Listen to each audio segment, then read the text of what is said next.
To the bold analysis, ladies and gentlemen, have you seen the 9-page worded letter that President Ruto has written to the two speakers, that of National Assembly, Amason Jeffer Kingi, and National Assembly Moses Masika Wetangula, and Senate Amason Jeffer Kingi? And I can tell you that if you have my number, and you want it, I can send it through because I have it in soft copy. Yes, I can send that document to you so that you also have a look at it.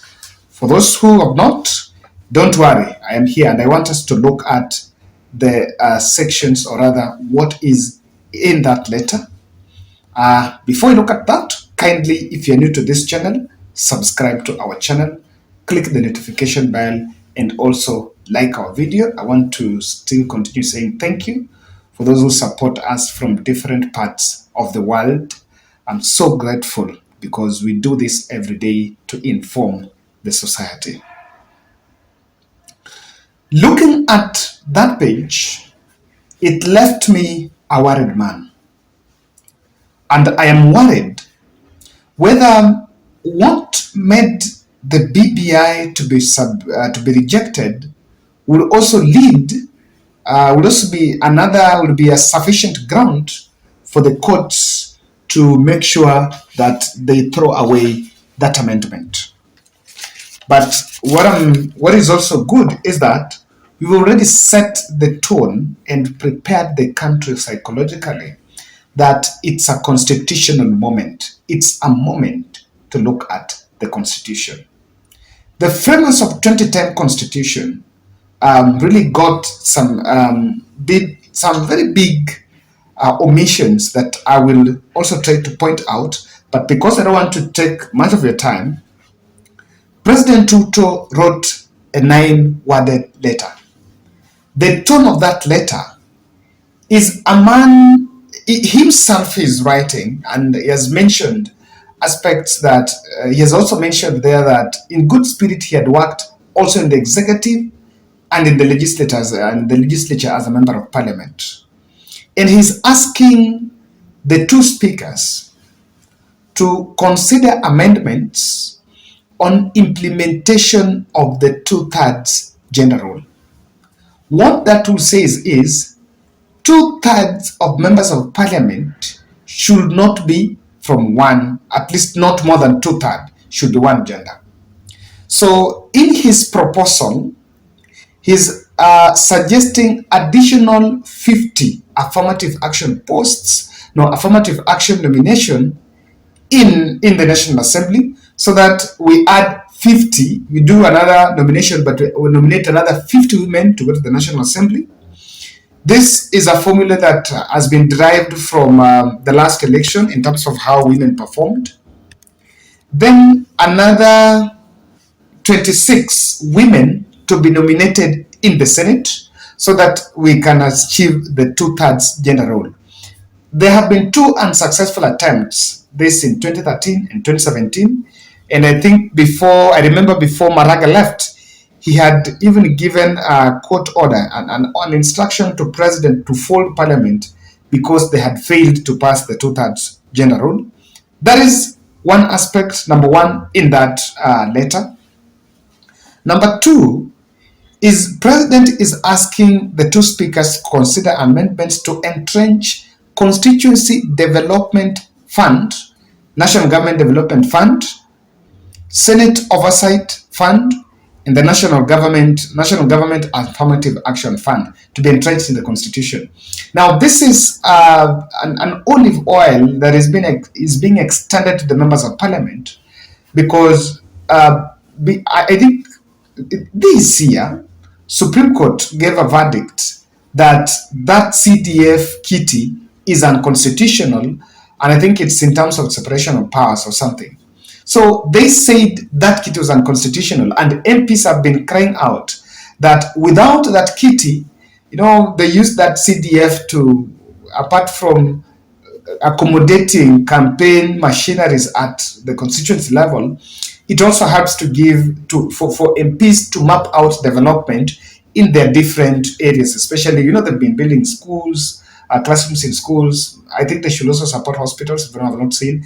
In Nairobi, my good friend KJ also constructed, I think, a police station in Satellite, Ruto Satellite. I covered that, so I'm speaking from a point of knowledge. And we've seen, and they are complaining that without that CDF, 80% of members of parliament will not come back to parliament. You know, the voter has never acknowledged, cannot trace really the legislative role of his member of parliament. And that's how unfairly we don't judge them. The third proposal is creation of leader of opposition office, so that parliament would also prescribe on how that office is going to be funded, on how it's going to work with parliament, and remuneration of the staff and the threshold of the staff of that office. Lastly, parliamentary oversight of the executive, and the president is, I think, asking the speakers to work on the standing order so that it gives cabinet members opportunity to respond to questions in the floor of house, as opposed to that of going to the parliamentary committees. As in, you know what's happening. If you remember, even last time, Matiang'i used to go to defend. I remember when there was a problem of withdrawing security of former president, of Deputy President Uhuru Kenyatta, William Ruto. Matiang'i had to go to the Senate to defend, committees to defend that decision. So Ruto is asking that instead of members of parliament going that route, they should go to the floor of house. I support. We need to know, so that it will actually help to make the public understand policy agendas of the government, and it will put the legislative wing of government on top. I am saying that the constitutional moment is here. Today, weekends I normally get both Standard and Nation. If we check the headline in Standard, no to referendum, yes to Raila office. That's what they're saying. No to referendum, yes to Raila office. That's headline. That's today's Standard. If you look at today's Nation, is talking about Ruto bombshell on law reforms. And yes, I think you need to get Ruto bombshell on law reforms. So I can tell you that we have a packed December that we are going to look at this. Parliament is currently in recess until, I think, 7th, mid February, if I'm not wrong. So when the president initiates this process, does it mean that we will have to call a session, special session? We yet to find out. But then with the presidential letter, maybe we'll have to look at that. I needed to look at this twist. What president is talking about is not something new. And that's why I said whether his letter is going to elicit that reaction. Because activist Waikwa Wanyoike, that's the gentleman you're seeing on your screen, has threatened to take a legal action against President William Ruto should he implement plans to create a new office for the opposition leader Raila Odinga. Now, this guy is a strategic litigation director at Open Society Justice Initiative Kenya, and let me just get. I want to get extract from this article because I'm reading from an article saying, according to Waikwa, the Kenya Kwanza government has been making moves which are strategically meant to mutilate the constitution. And to be sure, any amendment on two-thirds leader of opposition or CDF must constitutionally be subjected to a referendum. Okay, so are we heading to a referendum? I'll do another exclusive analysis of this aspect. I think I think I'll do that tomorrow. So we shall look further on that. I'm going to tell you. So what exactly is it are we dealing with? Because it seems we're in the middle of a constitutional amendment process. But one thing I am agreeing is that when Uhuru Kenyatta and Raila Odinga birthed the BBI, it was demonized by very petty statements that someone wanted to extend power. But there was something we needed to cure, and that was winner takes all. So in this video, let me mention to you one thing that even me myself, I've always thought, I don't know that you buy this with me, but of course you can criticize me, whether the decision, the framers of 2010 Constitution envisioned a situation where there was a lot of power was domiciled on the majority wing, because president, person who vies as the president, or rather the leader, the opposition leader, because whether that office is created there or not, opposition leader, that position is normally there. It's just like it's normally not in the constitution. So the funding and framework and how it's working is not really domiciled in the constitution. But we had an opposition leader who is not going to parliament and is not elected as a member of parliament. Initially, apart from one of the requirements of you to become president, is you also had to be a parliament, an MP. So in that case, it was easy for the opposition leader to really have a voice in the National Assembly, because even himself is a leader of a political party, but is in the National Assembly. So, but after 2010, we had a lot of problems, and we were coming from highly divisive election of 2007, where we sank to our lowest moment. We normally regret ourselves for having sunk that low, but we didn't learn from it. And that's why President once said, where does the opposition leader go? Where does that person go? That's what has created winner takes all, where our elections are highly octane and divisive. We feel like that's the end of it. So I appreciate, I acknowledge what Ruto is saying, and is finally coming into terms with what former President Uhuru Kenyatta said, that if we don't handle this matter, if we don't address this matter, we are in for more problems. That it's a moment to look at the constitution. Now, and I have seen what I am asking. I have some 3 issues I just want us to raise in terms of this letter.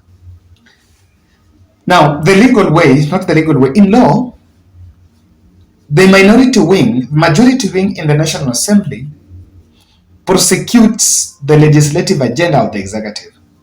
So, in the best way that House business works is, if there is something from cabinet, it's sent to the majority leader, formulated into a bill, then it goes through the process, the parliamentary process of a bill becoming a law.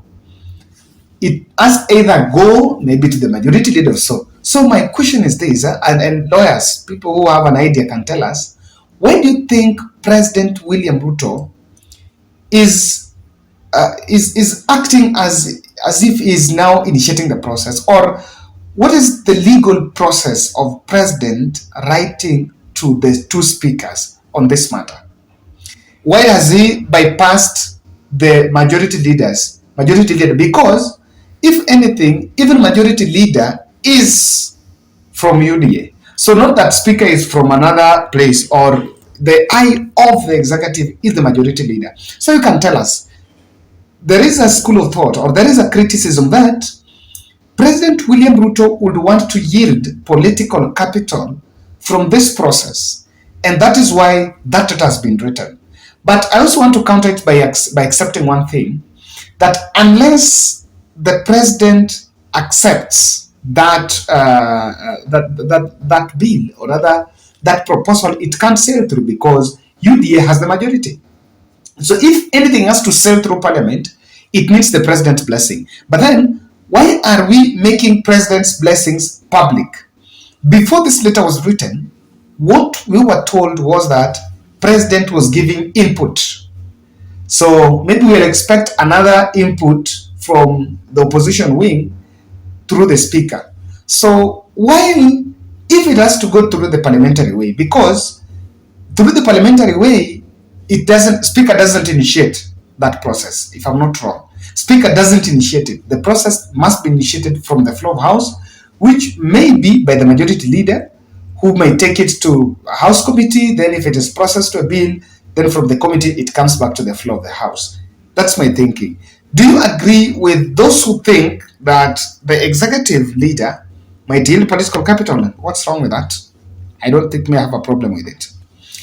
The bill was initially supposed to be presented in Parliament by the majority wing, and the minority wing, the Azimio minority wing, they were planning to table a bill in Parliament for specifically creation of the office of leader of opposition.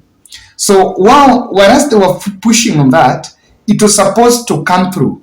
So with the president's letter going to the speakers, is it still going to be initiated by the minority? Or what is the change of strategy initially, that instead of it coming through minority, it's going to it? I don't know. I'm just trying to ask questions so that I also open your mind, you look at it in the bigger picture. Then, there is a trap here. I have seen some good Kenyans saying that we should not talk about creation of the office of the leader of opposition. And those who have been criticizing that are saying that we are going to burden the taxpayer. So, truth is, yes, it's going to burden the taxpayer. And this, I'm picking this argument because during the BBI, oh yes, you need to get this.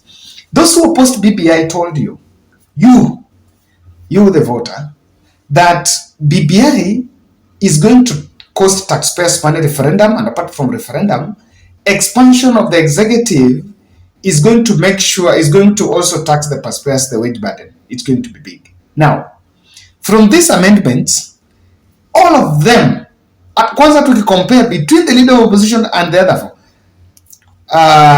this CDF, Senate Oversight Fund, and the Affirmative Action Fund, all those are money needed. Of course, it's going to the people. The other one is close to 50 plus 26, 76 members of parliament that we are adding. What are we saying? Each member of a parliament have a basic salary of 771,000, approximately there.